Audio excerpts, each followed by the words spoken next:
recibimos en esta cabina a Grace Gellaime, quien forma parte junto a Félix Mejía, que en un ratito pues se une a nosotros en la Federación Nacional de Bares y Restaurantes. Con solo decir el nombre, la gente ya debe estar pensando en cómo este sector ha sido afectado, ese efecto de la pandemia en estos establecimientos de bebidas y comidas, un sector que tiene empleos directos, pero que también genera un impacto indirecto en la economía por la enorme cantidad de suplidores de diferentes aspectos que tiene su servicio. Así que, muchachos, aprovechemos a Grace con respecto a este tema. Primero, vamos a pensar en algo, Grace, no sé si es un dato que usted tiene a mano. Vamos a comenzar con algo sencillo. ¿Qué porcentaje de bares y restaurantes se mantiene a flote? Y no sé si el dato ustedes lo tienen a mano en relación a cuántos se mantienen todavía abiertos o cuántos se mantienen trabajando. Bueno, fíjate, nosotros, obviamente, quizás el 20% de todos los establecimientos a nivel nacional quizás son los que persisten, porque realmente... 1 de cada 5 se mantiene. Correcto, en la visión suya. Correcto. Okay. Bueno, en la zona colonial ahora mismo todo está cerrado. En Santiago también, por ejemplo, todo está cerrado. En Puerto Plata también hay innumerables establecimientos que están también cerrados.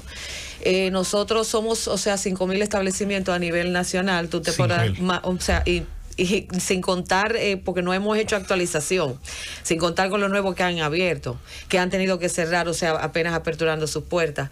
Y son más de 50.000 empleos, sin contar los empleos indirectos que genera este sector. Y realmente nosotros... desde un principio, cuando comenzamos a certificarnos con sellos de calidad, tanto nacionales como internacionales, entendíamos que con los protocolos aplicados y además con la ayuda del certificado, pues podíamos aperturar, pero realmente no ha sido así. No es un contradictorio el hecho de que, bueno, dice, uno tiene la respuesta, pero escucharlo de usted, el hecho de que los bares están cerrados por un asunto de distanciamiento, la gente bebiendo, no puede estar bebiendo juntos, pero los colmadones funcionan en horario fuera de toque de queda. Entonces los colmadones están abiertos y entonces sin ningún tipo de protocolo. Porque, no, y ahí no certifica nadie. No hay certificado. Entonces los bares que sí tienen protocolo. Sí, se podría decir que ciertamente es así como usted dice, aunque somos negocios que somos de expendio de bebidas alcohólicas, operamos de manera distinta.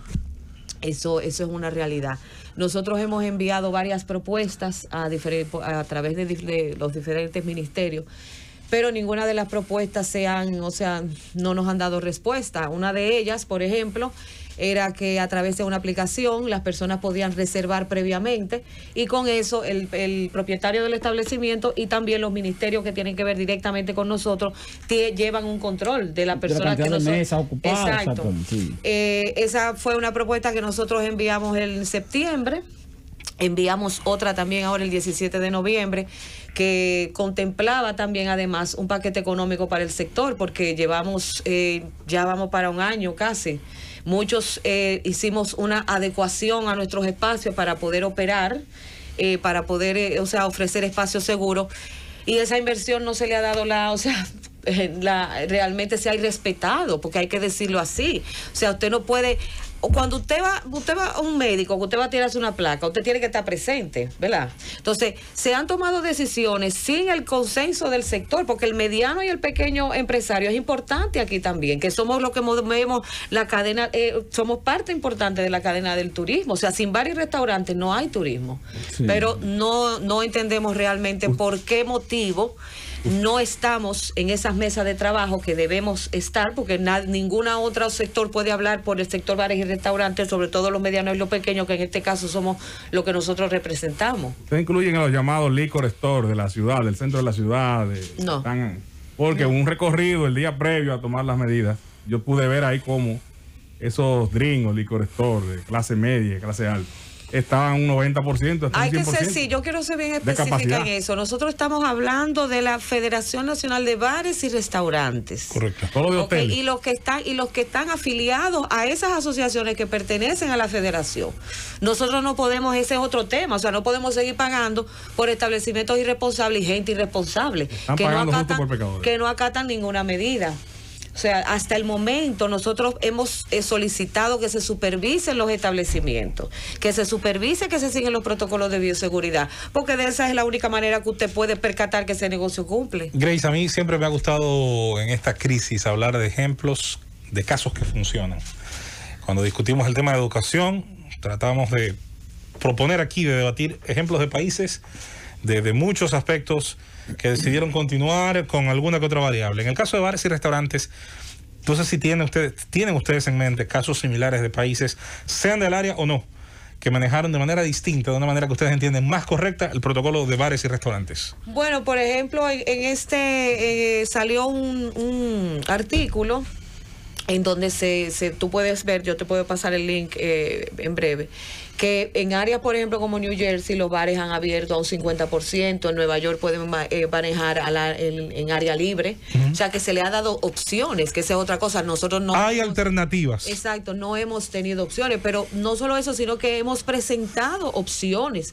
Entonces tú no puedes cercenar muchísimos miles de puestos de trabajo a gente que vive de eso y sin contar, como te dije, los indirectos y sin darle opciones. O sea, tenemos los delivery, por ejemplo, tenemos el camarero, tenemos el bartender, o sea, todas esas personas ahora mismo que van, algunos establecimientos inclusive ya empezaron otra vez a recortar la mitad de sus empleados porque es insostenible. ¿Entiendes? Una de las cosas que nosotros estábamos, o sea, que presentamos sobre la mesa era que a bares y restaurantes organizados que pertenecieran a una asociación, e insistimos en pertenecer a una asociación porque además de las regulaciones que nosotros debemos de cumplir como bares y restaurantes, también para tú estar en una asociación, pues tú tienes que seguir también ciertos parámetros. Entonces, por eso insistimos en bares y restaurantes organizados. No podemos ser responsables por bares y restaurantes y que están irrespetando, que no se supervisan o que simplemente se llega a cerrar el establecimiento o se toman medidas generales como las que se han tomado, en donde se encierran los que cumplen y los que no cumplen. ¿Ustedes han hecho contacto ustedes han presentado propuestas a quienes? ¿Al Ministerio de Salud Pública, al Ministerio de Interior y Policía? ¿Han contactado al Ministerio de Turismo, por ejemplo? Sí, nosotros la última propuesta, que fue el 23 de diciembre, la enviamos a través de la viceministra de Gestión y Destino, la señora Patricia Mejía, a través del ministro de Turismo. O sea, era dirigida hacia el presidente, el presidente Abinader. Y antes de eso también, a través del Ministerio de Interior y Policía, enviamos lo que es el protocolo de bioseguridad para bares, que no estaba, o sea, se incluyó a raíz de eso que nosotros enviamos. ¿Y las respuestas no han tenido respuesta? No, el protocolo sí, el protocolo para bares se incluyó y está dentro del protocolo general de turismo a partir de la página 37, usted lo puede encontrar, y ese fue el protocolo que nosotros presentamos, porque obviamente es algo nuevo y cada sector presentó su protocolo, como lo presentaron los turoperadores y otras asociaciones, pues nosotros presentamos ese y ese es el que está incluido.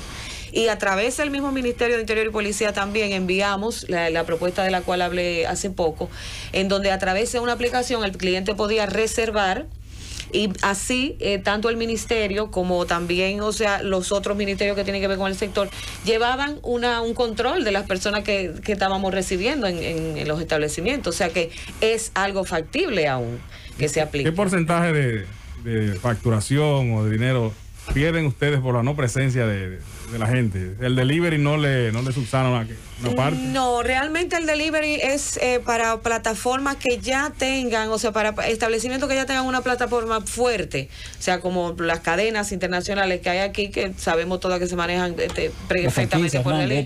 Exacto, pero ya bares y restaurantes medianos y pequeños no nos resulta porque no tenemos esa plataforma. O sea, lo de nosotros es que vender experiencia coctelera, experiencia gastronómica dentro del establecimiento. Mientras tanto ustedes están, abiertos parciamente por razón. No estamos abiertos. La zona colonial está cerrada completa. Ningún establecimiento está funcionando. Estar abierto ahora mismo para nosotros nos resulta más costoso todavía. Yo se lo digo porque el Banco Central te está publicando. ¿Usted recuerda, José Luis, que lo hemos comentado? Cuando hace la publicación del crecimiento, de la caída, de la economía, hace referencia, hace una comparación del sector, del resto de la economía y del sector hoteles, bares y restaurantes. No dice turismo, dice hoteles, bares y restaurantes. Y es tan acusada esa caída. Entonces dice hoteles, bares y restaurantes. de la caída que ha tenido la economía, hoteles, bares y restaurantes implica o representa alrededor de 3 a 4 puntos porcentuales. Es decir, que si la economía, por ejemplo, se cayó en menos 9%, la mitad de eso, 4 puntos porcentuales son por hoteles, bares y restaurantes. Lo otro es entonces el resto de la economía. O sea, para que tenga idea del impacto que tiene este sector, porque la gente, yo siempre lo menciono, y discúlpenme que me extienda la pregunta, yo siempre lo menciono porque la gente cuando oye hablar de bares y restaurantes lo que piensa, bueno, mira, es un negocio donde va la gente a comer y a beber, pero no se dan cuenta de la cadena económica que implica hoteles, bares y restaurantes, porque lo que se consume ahí precisamente se produce, y lo produce la industria nacional, lo produce también la industria extranjera, pero la mayoría de los productos son productos incluye dominicanos. Los colaboradores, o sea, los almacenes que nos suplen a nosotros, tanto comida y bebida, o sea, es todo, el portero, la persona que está encargada del parquear, o sea, son muchas las personas que se benefician del sector. Entonces, realmente es algo ilógico que tú mantengas un sector cerrado sin darle ningún tipo de opciones. Pero los empleados están en fase 1.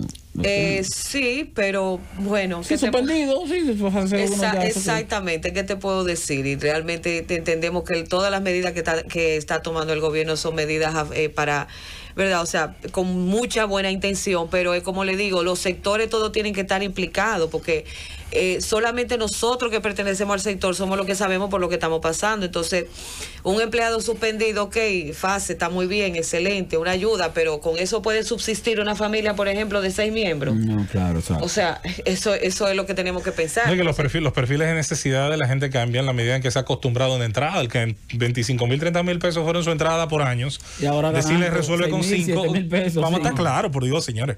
No, y se sabe que las medidas son tomadas con muy buena intención, pero yo entiendo de buena que intención está empedrado el camino del infierno. Ahora mismo, esta es una situación que se sabe que está pasando el mundo, pero cada país es responsable de tomar las medidas adecuadas para los sectores que están siendo afectados en la economía. Entonces, lo mejor es, mediante el consenso de grandes, medianos y pequeños empresarios, usted entonces hacer un plan, que esa es otra cosa. O sea, no se ha respetado la inversión de miles y miles de pequeños y medianos propietarios de negocios que han invertido en sus establecimientos para poder adecuarse. Algunos que han con préstamos han hecho una pequeña terraza al aire libre para brindarle más seguridad, además de todo lo que implica tú tener un certificado de calidad. O sea, nosotros con la anuencia, el apoyo del clúster turístico, entramos lo que es la certificación con la certificadora Cristal International Standard, y también con otras compañías como son Gestión y Proceso, con el sello Zona Segura. O sea, nosotros desde un principio hemos estado comprometidos, porque sabíamos que inmediatamente empezó esto, nuestras operaciones deberían cambiar la forma, pero no entendemos por qué se siguen tomando medidas sin consenso y medidas ilógicas, porque realmente esto ha sido ilógico. Estamos hablando de que establecimientos esenciales, ok, pero una tienda de calzado es esencial, una tienda de electrodomésticos. ¿Por qué eso tiene que ser más esencial, contrario? Yo he dicho que esencial es lo que necesita cada cual para vivir. Es para ponerte un ejemplo. Ahora, lo que sí es esencial es que una persona con ansiedad que esté metida en su casa a las 24 horas, o que tú comiences a sembrarle una ansiedad a la gente de que inmediatamente va a hablar con otro, se va a contagiar, eso sí realmente debe prestársele atención. En los supermercados y en otras plazas también, que no llevan un control y no lo aplican como lo hemos nosotros aplicado en nuestros sectores, y siguen funcionando. Entonces, ¿qué pasa? ¿Qué porcentaje se comprometen ustedes? Ahora se espera que se abra, se puede abrir este mes de nuevo la economía en ese aspecto. ¿Ustedes se comprometen a qué porcentaje de capacidad de recibir las personas? Nosotros habla de un 70%. Nosotros contemplamos dentro del protocolo un 35%. Ese protocolo también contempla lo que es el uso de mascarilla obligatoria, lo que es el distanciamiento, lo que es la cantidad mínima de personas por mesa, y la cantidad de personas, vuelvo a decir, que nosotros podemos recibir en nuestros establecimientos. O sea, es lo que le digo, desde el 5 de mayo nosotros presentamos ese protocolo, y eso quiere decir que desde un inicio nosotros hemos estado comprometidos a respetar y a salvaguardar la seguridad de nuestros clientes y visitantes. Entonces, se dice que se abrió el turismo, ok, pero ¿y entonces cómo va a funcionar el turismo sin bares y restaurantes? No, imagina la ciudad colonial, que es una ciudad cuya característica es precisamente además, eso, mira, el turismo se abrió el 1 de octubre, pues nosotros el 2 de octubre tuvimos un recorrido con el señor Henry Veras, que es el actual director del departamento de Coba, y el coronel Sosa, en representación del CESTUR, precisamente para eso, para que se verificara que todos los establecimientos estuvieran cumpliendo con los protocolos de bioseguridad. Fíjate si nosotros hemos estado comprometidos, porque realmente de este sector depende mucha gente. Pero aún así lo mantienen cerrado. Lo que pasa también, y yo lo voy a agregar ahí antes de irnos a la pausa, también depende de dónde tú estás, Esteban, recuerda. Si tú estás en la República Soberana de Punta Cana y Puerto Plata, o si tú estás en la República Sumisa. Me extraña que el ministro... Hay una República Soberana y una República Sumisa. Que David Collado, que es un hombre pro ciudad colonial, que es un hombre que ha estado incluso muy involucrado en lo que tiene que ver con el desarrollo de esa zona desde antes de ser ministro de Turismo, que ahora entonces mantenga a los comerciantes, principalmente dueños de varios restaurantes de la zona colonial, prácticamente aislados en ese sentido. O sea, me extraña que David Collado esté en esa línea, porque David Collado se supone que es un hombre pro turismo, que es un hombre pro ciudad colonial. Digo, se supone. Ahora habría que ver si fue que cambió de opinión en cuanto a los intereses que circundan en torno a Sanssouci, zona colonial y todo eso por ahí. Pero vamos a una pausa y cuando retornemos, ¿verdad? Continuamos hablando con Grace. José. Correctamente. Muy bien. No de la tarde. De regreso en este gobierno, déjame esto para que no me ahorquen, en el gobierno de la tarde. Estamos hablando con Grace Jaime, quien ha tenido, dicho sea de paso, desde, yo recuerdo haberla visto desde julio, más o menos, y nos va a acompañar ahora Félix Mejía, quienes vienen en representación de la Federación Nacional de Bares y Restaurantes. Entonces, a grandes rasgos, hablamos de cerca de 5,000 más o menos negocios de este tipo, establecimientos de este tipo, nacional, con cerca de 50,000 empleos directos, sin contar, insistimos, con la enorme afectación indirecta que genera a suplidores y a diferentes negocios que de manera mutual se benefician. Y qué bueno que llegó Félix, porque hay otro punto también muy particular, que es lo que es el consumo de la potencia de energía eléctrica y otros servicios que se están cobrando a establecimientos estando cerrados. Imagínate. Entonces le doy la palabra a Félix ahora. Buenas tardes. Bienvenido, buenas tardes. Bueno, como decía mi compañera Grace, efectivamente el sector de los bares y restaurantes está siendo muy afectado, y nos vemos afectados no solamente porque estamos cerrados, sino por los altos costos que tenemos que seguir sustentando independientemente de que estamos cerrados. Pues si estás arrendado o sigues pagando el renta. Sí, no, tiene que pagar la renta. En el caso, por ejemplo, en casos particulares, tenemos muchos socios que tienen potencia. La potencia es la capacidad instalada que tú tienes para consumir electricidad. La use o no la use. Entonces, tú la uses o no la uses, la pagas. La pagas. Y todos esos contratos, por ejemplo, de adhesión que hay, que son contratos donde uno no tiene palabra, no se contempla ni un estado de emergencia, ni se contempla un fuerza mayor. Entonces, cuando uno va a las EDES a decir, bueno, sí, es verdad, yo tengo que tener la capacidad para yo poder utilizar la potencia, pero yo estoy cerrado. No se está utilizando. Es decir, no se está utilizando. Estamos hablando de que pueden haber montos desde, en el caso particular mío, yo pago 45,000 pesos solamente de potencia, esté abierto o no esté abierto.